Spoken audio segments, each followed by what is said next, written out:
Hello everyone, my name is Sierra Hunt and I'm going to be discussing the civil war happening in Libya and the conflicts that are resulting from it.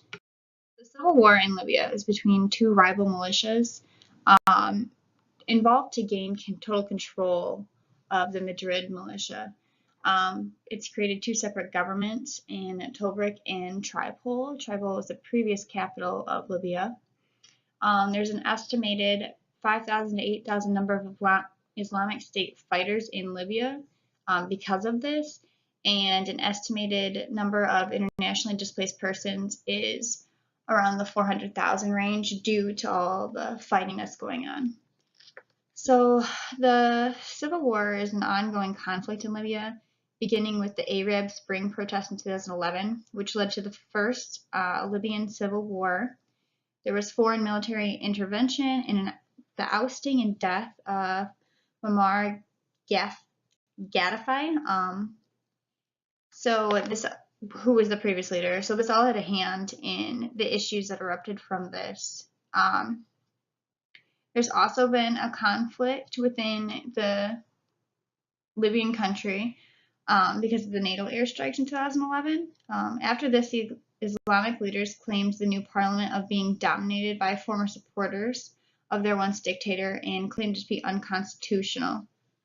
There's results now, besides the wars, that there's two separate governments who both want to gain total control, as well as an extreme power struggle between the Islamic states and nationalist states that are all becoming involved with this problem. There's two types of conflicts that could arise from this. The first one is civil. Obviously, this is a civil war because it is within the country by itself. It's self-contained within Libya, and the two rival groups are fighting over who gets control of their government. Each want the ultimate say in what happens with international decisions, as well as any military involvement. There's also a fear of triggering counter intervention by Qatar because it's the main ally of the Islamics, so the nationalists are more concerned with this one.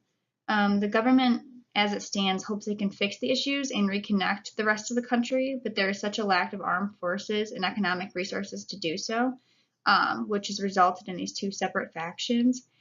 The atmosphere is almost related as like a Hunger Games type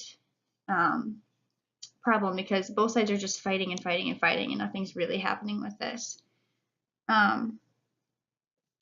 This also could be considered a total war because they're trying to get the other side to completely surrender the government. They're looking to take over the other one's factions, and the UN Security Council said they do not want to get involved and they would rather resort to peacekeeping techniques, which did in turn come up with the GNA, which is a UN-backed government of national accord. And this was only created to unify the governmental factions, even though thus far it's not been very successful. The picture at the bottom right of the corner is just kind of showing like the locations of all the spots. So Tobruk up in the upper right corner is where the new parliament arose when the two groups were fighting. Benghazi is now under control of the Islamics. And they are also battling with the militia. And then Tripoli, which was the original capital, was seized in August by Libyan Dawn, which is one of the Islamic groups. And previously there was an airport there, which earlier when I had said that there was airstrikes, that was the airport that was taken out that started the whole thing.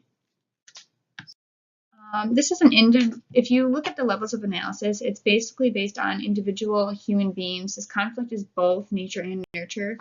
It's nature because it's consisting of the environment of fighting and fear. So these children that are coming up, I say children, but preteen, young adults that are coming up into age to be into the military affairs, they're in a constant environment of watching the fighting, watching their parents be fearful.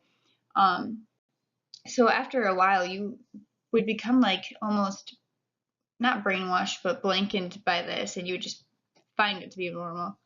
It's also nurture. If their parents agree with one side or the other, they're going to follow in the footsteps of their parents. They're going to do what their family tells them to do. This also has an involvement with Qatar, Egypt, and the UAE, which risk a wider regional war. which is something to be concerned about too, especially if we're looking at the nature aspect of the individual analysis, because if everyone is fighting, then they're going to have no other option but to continue to keep going into war until something is fixed with their government.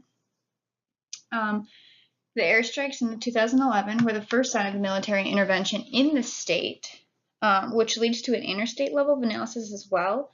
The power transition is not there. The government that's standing now isn't trying to get involved. Other governments aren't trying to be involved because they want this to resolve peacefully, but it's not thus far becoming peaceful. Part of the problem is because there's not a leader in power that anyone can agree on yet. And that's why the Islamic people have such a, not Islamic people, Islamic military states have such a powerful influence on what's going on right now. There's also the conflict of ideas. There's governmental and territorial conflicts here. Both sides think the government should be ran a separate way, which resulted in the splitting of the territory. So you have one half of Libya saying that, no, it needs to be the way it was when Gaddafi was there, and the Islamic side is saying, no, it needs to be ran how we should run it. And it's becoming extremely difficult because each side is not looking to elect the other side's leaders, and they're not looking to truly unify with each other, which creates all types of conflicts for the country.